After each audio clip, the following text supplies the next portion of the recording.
ताई आता काही वेळापूर्वीच अधिवेशन बॉम्ब असल्याची एक थ्रेट आलेला आहे आणि असा मेल आला होता, त्यामुळे आता विधानसभा खाली केलेली आहे. आता आपल्याकडूनच ही मी बातमी ऐकली आणि मी माहिती घेण्याचा प्रयत्न केला, तर तो फोन खोटा होता असं मला सांगण्यात आलेलं आहे. अजूनही जास्त चौकशी आणखी कळेल. मला आता एवढीच माहिती मिळाली. ताई आता काही वेळापूर्वीच बॉम्ब असल्याची एक थ्रेट आलेला आहे आणि असा मेल आला होता, त्यामुळे आता विधानसभा खाली केलेली आहे.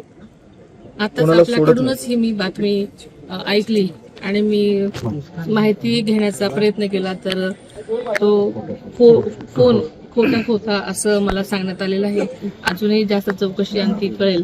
मला आता एवढीच माहिती मिळाली.